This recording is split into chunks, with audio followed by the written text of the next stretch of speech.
Mukuru w'Ubuganzi y'u Rwanda, Repubulika ya Demokarasi ya Kongo yatangajwe iteganya kujya mu ntambara n'u Rwanda. Guverinoma ya Repubulika ya Demokarasi ya Kongo yatangajwe iteganya kuba yajya mu ntambara n'u Rwanda. Byatangajwe na Minisitiri w'itangazamakuru n'itumanaho akaba n'umuvugizi wa Guverinoma ya Repubulika ya Demokarasi ya Kongo mu kiganiro yahaye televiziyo ya France 24. Minisitiri Muyaya yavuze ko amahitamo y'intambara n'u Rwanda ashoboka. Umunyamakuru Perlman yagize ati nibikomeza gutya Kivu ya ruguru yepfo n'ahandi n'ibushoje intambara ku Rwanda. Reka nkubwire amahitamo yose ari ku meza, ariko ya mbere ni gushimangira kugaruka ko amahoro n'umutekano mu gihugu cyacu no kurinda abaturage bacu. Ariko murabizi amahitamo y'intambara n'u Rwanda ari mu duteganya. Mu by'ukuri tunayirimo, gusa wenda no kwirinda kujya mu makimbirane akomeye cyane, kubera ko yaba abanyarwanda cyangwa abanyekongo ntawe ukwiye intambara. Icyo bakeneye ni impinduka. Niyo mpamvu imyitwarire ya perezida w'u Rwanda ndatekereza ko iyo abanyarwanda baza kuba bafite uburenganzira bwo kuvuga, sinkeka ko yari kuba kibayoboye. Je ne suis pas sûr qu'il sera encore à la tête de ce pays. Kinshasa yongeye gutangaza umugambi wo kujya mu ntambara n'u Rwanda mu gihe ingabo zayo zikomeje gukubitwa amajyana maza n'inyeshyamba za M23 kwa kabiri tariki ya 21 z'uku kwezi. Izo nyeshyamba zigarura uduce turimo umujyi wa Minova n'agace ka Bweramana muri Kivu y'Amajyepfo, ndetse impande zombi ziracyarwanira mu bice bitandukanye bikikije umujyi wa Sake, ariko amakuru aturuka Sake aremeza ko uyu mujyi nawo M23 yamaze kuyigarurira. Iyi mirwano yose ikaba ikomeje gushyira mu bibazo umujyi wa Goma kuri ubusa n'uwagoswe wose na M23. Ni M23 rero yasabye FARDC na Wazalendo kuyitiza amaboko. Umutwe wa M23 wasabye abasirikare bo mu ngabo za leta ya Repubulika ya Demokarasi ya Kongo n'abarwanyi b'umutwe wa Wazalendo kuyungaho bagafatanya urugamba rwo kubohora Kongo ubutegetsi bubi. Uyu mutwe biciye mu bavugizi bawo washinje Perezida Evariste Ndayishimiye w'Uburundi na Felix Tshisekedi wa Repubulika ya Demokarasi ya Kongo kuba bahuriye mu mugambi wo gukorera jenoside abanyekongo mu bwoko bw'abatutsi n'abanyamurenge, wiyemeza kuwuburizamo uwo mugambi. No mugambi M23 ivuga ko bari abaperezida bombi batangije bagendeye ku makuru atariyo, avuga ko mu karere k'ibiyaga bigari hari gutegurwa kubaka ubwami buzaba buyobowe n'abantu mu bwoko bw'abanilotike. Mu itangazo ryawo uyu mutwe washimiye abasirikare ba FARDC n'abarwanyi ba Wazalendo bamaze kwitandukanya na leta ya Kongo n'iy'u Burundi bakawuyoboka, umenyesha n'abandi babyifuza bose ko amarembo afunguye. Lieutenant Colonel Wiringoma uvugira M23 mu bya gisirikare abinyuje ku rubuga rwa X yavuze ko ARC ishimira bamwe mu ngabo za FARDC n'abiyita Wazalendo banze gushyira mu bikorwa umugambi wo gutsemba abatutsi wa ba Perezida Tshisekedi na Ndayishimiye bagahitamo kwihuza na M23 AFC. Yunzemo ati Armée révolutionnaire congolaise irashishikariza izindi ngabo za FARDC na Wazalendo kwihuza na M23 AFC kugira ngo dufatanyije tuzashobore kubohora abanyekongo muri rusange babangamiwe n'iyi guverinoma y'abantu b'indeba y'abajenosideri kandi itemewe. Uyu mutwe wanamenyesheje abarimo ingabo za SADC ziri muri Repubulika ya Demokarasi ya Kongo n'iza MONUSCO ko nta kipfa nazo. Uvuga ko ikibazo rukumbi bafitanye nazo ari uko zihuje n'ihuriro rigizwe na FARDC, FDLR n'abarundi, isaba SADC na MONUSCO kwitandukanya n'iryo huriro.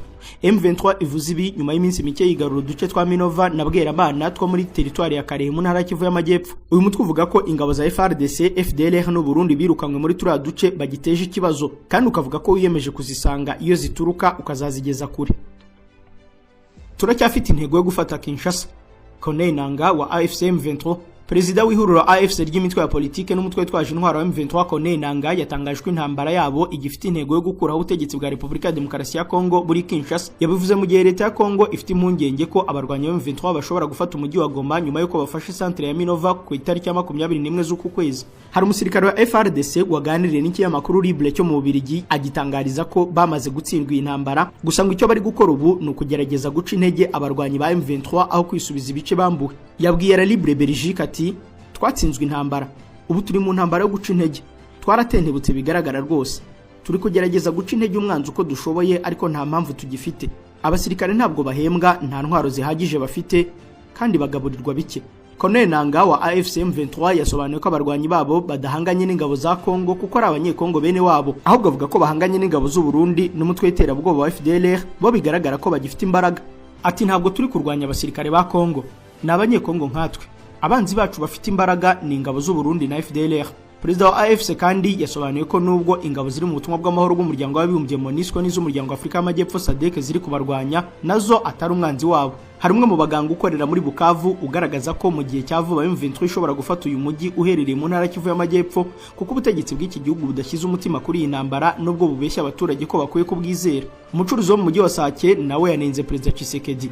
Ati uyu munsi ari Davos mu Busuwisi, ejo azaba ari muri Afurika y'Epfo mu kwizihiza isabukuru y'amavuko y'umuvandimwe we. Twebwe turi Sake mu birometero bike werekeza i Goma, turabona inyeshyamba mu marembo yacu. Corneille Nangaa yasobanuye ko abarwanyi babo bafite umugambi wo gufata Kongo yose bagakuraho ubutegetsi bwa Perezida Tshisekedi bukomeje gusenya inzego zigize igihugu cyabo.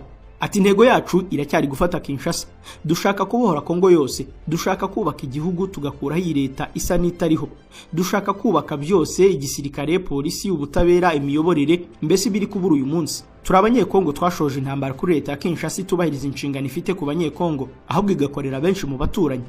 Intambara mu burasirazuba bwa Kongo yafashe indi ntera mu gihe Perezida Tshisekedi yanze kugirana ibiganiro bitaziguye na M23 yayise umutwe w'iterabwoba, asobanura ko ibiganiro n'iri huriro ari umurongo utukura adashobora kurenga. Tukira muri Repubulika ya Demokarasi ya Kongo kandi abaturage bahunze inkambi ingabo za FARDC zashinzemo intwaro. Abaturage bo mu nkambi zo muri Kivu y'Amajyaruguru na Kivu y'Amajyepfo bahunze inkambi ingabo za Repubulika ya Demokarasi ya Kongo zashinzemo intwaro ziremereye berekeza mu mujyi wa Goma. Imiryango y'abatabazi irimo abaganga batagira umupaka Médecins Sans Frontières imaze igihe kinini itabariza abaturage cyane cyane abari mu nkambi ziri mu nkengero z'umujyi wa Goma kubera intwaro ingabo za Kongo zashinzemo. Iyi miryango igaragaza ko gushyira intwaro muri izi nkambi ari gushyira impunzi mu byago kuko ari impungenge z'uko mu nkambi yashobora kugwa ibisasu mu gihe ingabo za Kongo zihanganye na M23.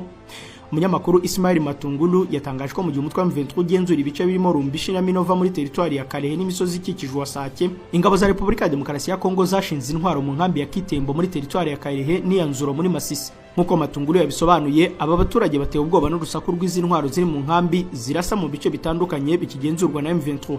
Perezida wa Societe Civile ikorera muri Groupement ya Kamuronza Isake Musha Busanga Leopold yatangaje ko muri nzuro harimo inkambi ebyiri kandi ko abaturage bazivuyemo berekeza Goma.